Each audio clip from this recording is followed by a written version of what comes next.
Do you blow up or snap at people? Or maybe you feel more of a persistent anger? If so, we're going to dive into the origins of anger, explore its physical effects, and provide an in-depth look at practical strategies for both immediate anger control and long-term anger management. If you apply these strategies, not only will you feel more at peace and happier, your relationships will improve dramatically and potentially your health as well. Anger is a complex and potent emotion. While it's natural to feel anger, understanding and managing it effectively are crucial for personal development and the well-being of our relationships. And many times, we just have too much anger in our lives. I was one of these people, but have reached monk status as a result of the strategies I'm going to share. Before we can control our anger, we need to understand, why do we get angry?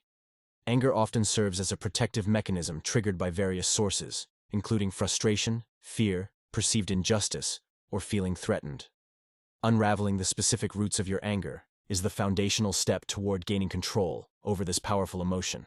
By identifying the core issues, you can address them more effectively. We'll dig into this shortly. Deeper issues and other feelings, along with cognitive distortions, can significantly contribute to the fueling of anger. So, let's go through some of the more important ones quickly. Hurt. Anger can often mask feelings of hurt or emotional pain. When someone feels hurt by a situation or another person, anger may be used as a defense mechanism to avoid vulnerability. Fear, whether it's fear of loss, rejection, or the unknown, can trigger anger. Anger may surface as a way to regain a sense of control or protect oneself from perceived threats. Frustration. Unresolved frustration over persistent challenges or unmet needs can manifest as anger. The inability to achieve desired outcomes may lead to a buildup of frustration. Perceptions of unfairness or injustice can evoke intense anger. People may become angry when they feel they or others have been treated unfairly. Disappointment. Unmet expectations and repeated disappointments can contribute to chronic anger. When reality doesn't align with expectations, it can lead to a sense of frustration and resentment. Powerlessness. Feeling powerless or lacking control in a situation can trigger anger. This may be a response to frustration with one's inability to influence outcomes. Cognitive distortions can also be an issue. All or nothing thinking, or black and white thinking. Viewing situations in extreme terms can contribute to anger. Seeing things as either perfect or a complete failure leaves little room for nuance and can amplify frustration. Catastrophizing. Magnifying the importance of a situation or expecting the worst-case scenario can intensify anger. Catastrophizing often involves imagining the most negative outcomes. Overgeneralization. Drawing broad conclusions based on limited evidence can lead to distorted perceptions. Overgeneralization can contribute to feelings of injustice and resentment. Personalization. Taking things personally, even when they are not directed at you, can fuel anger. Individuals prone to personalization may interpret neutral actions as intentional offenses. Mind reading. Assuming you know what others are thinking without concrete evidence can lead to misunderstandings and heightened emotions. Mind reading can contribute to misinterpretations that fuel anger. Blaming. Placing blame solely on external factors or individuals without considering one's own role can perpetuate anger. This absolves oneself of responsibility and hinders resolution. Should statements. Imposing rigid expectations on oneself or others through should or must statements can lead to frustration and disappointment, contributing to anger. Recognizing and addressing these deeper issues and cognitive distortions is a vital step in effective anger management. We're going to put a pin in this for just a bit longer and go deeper there in a moment, but for now, let's talk about what anger does to your body. The physiological impact of anger on the body is significant. Increased heart rate, elevated blood pressure, and heightened stress hormone levels are just a few manifestations. Chronic anger has been linked to serious health issues, such as cardiovascular problems and compromised immune function. Recognizing the toll anger takes on your physical well-being serves as a powerful incentive for learning effective anger management. Let's dig in on how to control your anger in the heat of the moment. Not being able to do this is not only a relationship killer, but if anger is unchecked, we can do some seriously stupid things. If you've watched any of our other videos, you know most things begin with awareness. Developing self-awareness is the cornerstone of interrupting automatic anger responses. Be on the lookout for your body's physical cues, such as a racing heart or tense muscles, and the thoughts that precede anger. Recognize these early warning signs as signals to consciously interrupt the escalating pattern. This might involve taking a brief pause, closing your eyes, or engaging in a quick mental reset. The key is to disrupt the automatic sequence and introduce a moment of mindfulness. You can count backwards from 5 or longer, give yourself a timeout, or splash cold water in your face. But if you don't teach yourself to identify your anger, you will never be able to control it. As you practice, you will be able to do this more quickly each time. Deep breathing is a proven technique for calming the physiological response to anger. Practice diaphragmatic breathing by inhaling deeply through your nose, allowing your abdomen to expand, holding your breath for a few seconds, and exhaling slowly through your mouth. This intentional and rhythmic breathing helps regulate your body's stress response. Sometimes, a change of scenery can provide much-needed perspective. If possible, remove yourself from the immediate environment contributing to your anger.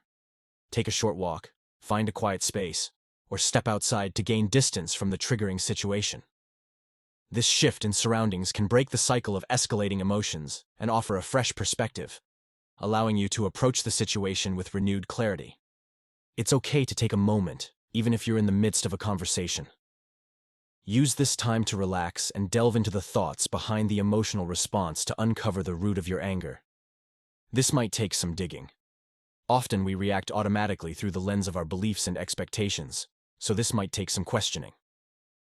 Challenge irrational thoughts by testing the accuracy of your interpretation of the situation and the proportionality of your reaction. Are cognitive distortions, such as catastrophizing or overgeneralization, influencing your perception? By critically examining your thought patterns, you can reframe your perspective and approach the situation with greater clarity and objectivity. Think before you speak.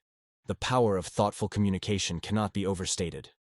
When anger arises, resist the urge to react impulsively. Instead, take a moment to pause and reflect on the potential impact of your words. Consider alternative ways to express your feelings that are assertive, yet respectful. This deliberate approach allows you to communicate effectively without escalating the conflict, fostering a more constructive dialogue. Barking whatever thought first comes to mind is a surefire way to add friction. Ultimately, the goal is to respond, not react. Try the 30-30-30 intervention. This structured approach to diffusing anger involves a deliberate sequence of actions. Take a 30-second pause before reacting impulsively and extract yourself from the situation. Use the next 30 seconds to engage in deep breathing, allowing yourself to regain composure. In the final 30 seconds, consciously consider alternative responses or solutions to the situation. This intentional pause creates a mental space for more constructive reactions, promoting a thoughtful and measured response. In our Live a No-Limit life course, we often say change can happen in an instant, but 90 seconds isn't bad either. You can also try the RAIN method. Rooted in mindfulness, the RAIN method stands for recognize, allow, investigate, and non-identification. When anger arises, recognize it without judgment. Allow it to be present without suppression, investigate the underlying emotions and thoughts triggering the anger, and practice non-identification by understanding that anger is a passing emotion rather than defining your entire being. The next time you feel your anger rising, try one of these. In the meantime, you can work on eliminating longer-term anger issues. Understand your triggers and warning signs. Identify patterns in your anger by recognizing specific triggers and warning signs. Are you often angered by the same issues and/or people? Is it really the event, or is it something else? Question whether the perceived cause of anger is genuinely the issue, or if there are deeper underlying emotions at play. There could be another emotion fueling your anger. Uncover the layers of anger to reveal other emotions such as hurt, fear, or sadness. Addressing these underlying emotions is paramount for effective anger management. Take responsibility. Acknowledge your role in the situation and take responsibility for your emotions and reactions. This empowers you to make positive changes. Take action. Implement positive changes to address the root causes of your anger. This may involve setting boundaries, seeking support, or making lifestyle changes to foster a healthier emotional environment. You might need to forgive someone, even yourself, or take action to change something that fuels your anger consistently. What we absolutely don't want to do is suppressing anger. Talk it out instead of bottling it up. Openly communicate your feelings with trusted friends, family, or a therapist. Expressing anger in a healthy way prevents it from festering and causing long-term issues.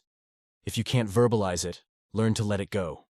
Practice the art of letting go by accepting that not everything will go your way.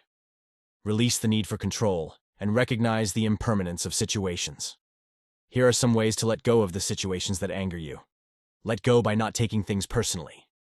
Develop emotional resilience by understanding that not every situation is a personal attack. Often, people's actions are more reflective of their struggles than a direct reflection of you. Shift your perspective. Consider alternative perspectives on the situation. Sometimes, our expectations are based on specific assumptions that may not align with reality. Challenge rigid thinking patterns and explore different viewpoints. Focus on what you can control. Recognize that not everything is within your control.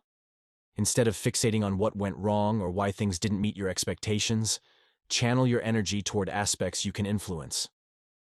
Cultivate gratitude. Gratitude is a powerful antidote to disappointment. When things don't go as planned, intentionally focus on aspects of your life that bring joy and gratitude. Mindfulness. Incorporate mindfulness practices into your daily routine to stay present and reduce reactivity. Techniques like meditation and mindful breathing can be powerful tools. Cultivating forgiveness. Forgiveness, while challenging, can be a powerful tool for releasing long-held anger. This doesn't mean condoning harmful behavior, but rather freeing yourself from the emotional burden of resentment. You can try to empathize and understand why they did what they did, and this is often helpful, but forgive someone for you, not for them. To let go of the anger. They don't have to be in your life. It's not a thumbs up to what they did. It's a decision of peace over anger and thoughts of revenge, no matter how fun fantasizing about that might seem. Embrace impermanence. Accepting the impermanence of life is a fundamental aspect of letting go. Understand that situations, emotions, and circumstances are transient. They won't last forever, both the good and the bad, so don't be angry when the bad arrives or the good leaves. Release the need for control. Often, anger arises from a perceived loss of control. Learn to release the need for absolute control over every aspect of your life. Embrace uncertainty as a natural part of the human experience. Practice acceptance. Acceptance does not imply passive resignation, but rather acknowledging the reality of a situation without unnecessary resistance. Understand that not every outcome aligns with your desires, and that's okay. You can also focus on activities that boost your mood. Exercise, proper nutrition, and better sleep habits can help elevate and sustain your mood in a huge way, which reduces irritability and the likelihood that things trigger you. If you want to go deeper into the art of letting go, watch this video here.